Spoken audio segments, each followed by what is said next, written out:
Assalamualaikum warahmatullahi wabarakatuh. Kami, mahasiswa dari Prodi S1 Akuntansi 2019, Fakultas Ekonomi dan Bisnis, Universitas Jember. Kami membuat video ini untuk memenuhi tugas Sistem Informasi Manajemen dan Teknologi. Sebelum itu, izinkan kami memperkenalkan kelompok kami. Yang pertama, ada Zumratul Habibah. Yang kedua, ada saya sendiri, Oriza Aulia Ilham, dan yang ketiga, ada rekan saya yang bernama Brian Firmansyah Putra. Dalam video kali ini, kami akan membahas tentang bagaimana cara mengelola sistem global. Yang pertama, perkembangan sistem informasi secara internasional. Tatanan dunia baru berpengaruh terhadap banyak sekali perusahaan nasional, industri internasional, dan perekonomian internasional oleh para politikus setempat. Banyak perusahaan lokal akan tergantikan dengan perusahaan yang memiliki jaringan yang dapat bertumbuh pesat, yang dapat melintasi batas antar negara. Pertumbuhan perdagangan internasional telah mengubah perekonomian lokal di seluruh dunia dengan begitu hebatnya. Membangun arsitektur sistem informasi internasional. Arsitektur sistem informasi internasional, atau dalam bahasa Inggris bisa kita sebut International Information System Architecture, terdiri atas sistem informasi dasar yang dibutuhkan oleh organisasi dalam mengkoordinasikan perdagangan dunia dan berbagai aktivitas lainnya. Strategi dasar yang perlu diikuti saat membuat sebuah sistem internasional adalah memahami lingkungan global di mana perusahaan beroperasi. Artinya, diperlukan pemahaman tentang kekuatan pasar secara keseluruhan atau penggerak bisnis yang mendorong kita ke arah kompetisi global. Ya, ini adalah lingkungan global, penggerak dan tantangan bisnis. Ada faktor budaya dan faktor bisnis yang spesifik. Yang pertama, faktor budaya, komunikasi global, dan transportasi teknologi. Berkaitan dengan faktor bisnis yang spesifik, yakni pasar global. Yang kedua, pengembangan budaya global, berkaitan dengan produksi dan operasi global. Yang ketiga, munculnya norma-norma sosial global, berkaitan dengan koordinasi global. Yang keempat, stabilitas politik, yang berkaitan dengan global workforce. Yang kelima, atau yang terakhir, basis pengetahuan global, berkaitan dengan ekonomi berskala global. Itu adalah penggerak, sedangkan tantangan bisnis akan dilanjutkan oleh rekan saya selanjutnya. Nama saya Brian Firmansyah Putra, NIM 1182. Saya akan melanjutkan presentasi dari teman saya yang sebelumnya. Di slide yang selanjutnya ada tantangan bisnis. Jadi untuk mengelola sistem informasi internasional, terdapat tantangan-tantangan untuk mengatur sistem internasional tersebut. Yang pertama, adanya budaya partikularisme. Budaya ini adalah penilaian dan tindakan berdasarkan pemikiran yang sempit atau berdasarkan karakteristik pribadi dalam bentuk apapun, baik agama, kebangsaan, etnis, regionalisme, politik geopolitik. Mereka menolak konsep dasar bagi suatu kultur global bersama dan menolak dimasukinya pasar domestik oleh barang dan jasa dari luar negeri. Dan yang kedua, aliran dan lintas batas. Didefinisikan sebagai perpindahan informasi yang melewati batas internasional dalam bentuk apapun. Yang selanjutnya, mengelola sistem informasi internasional. Dalam mengelola sistem informasi berbasis internasional,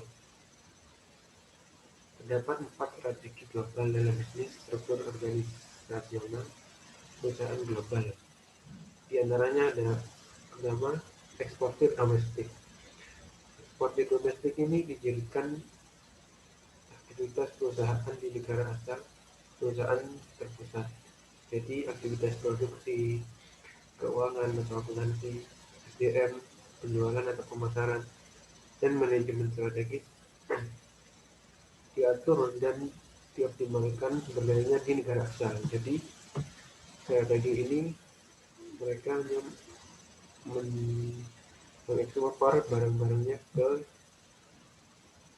negara-negara lain. Contohnya perusahaan yang menerapkan strategi ini adalah Caterpillar Corporation dan sejumlah pabrik-pabrik peralatan berat.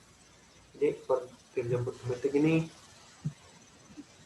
secara umum sama dengan ekspor.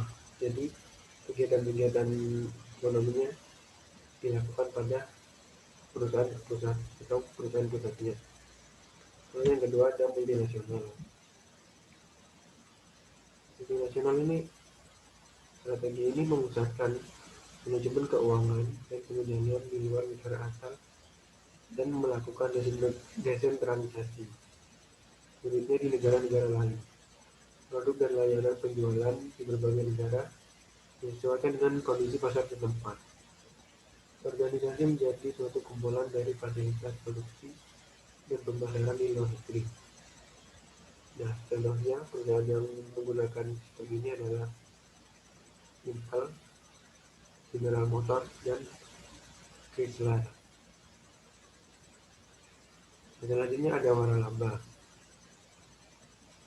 Dalam sistem ini produk diciptakan, dirancang, dibiayai dan diproduksi pertama kalinya di negara asal.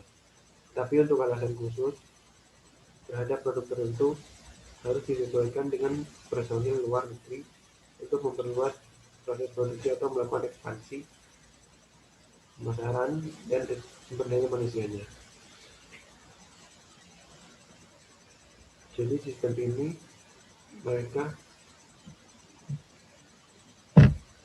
membuat anak-anak perusahaannya di negara-negara lain, namun mereka menyesuaikan dengan pasar dalam negara tersebut. Contohnya seperti wisata kuliner McDonald's, Mr. Fish Cookies, KFC, dan Phil Burger.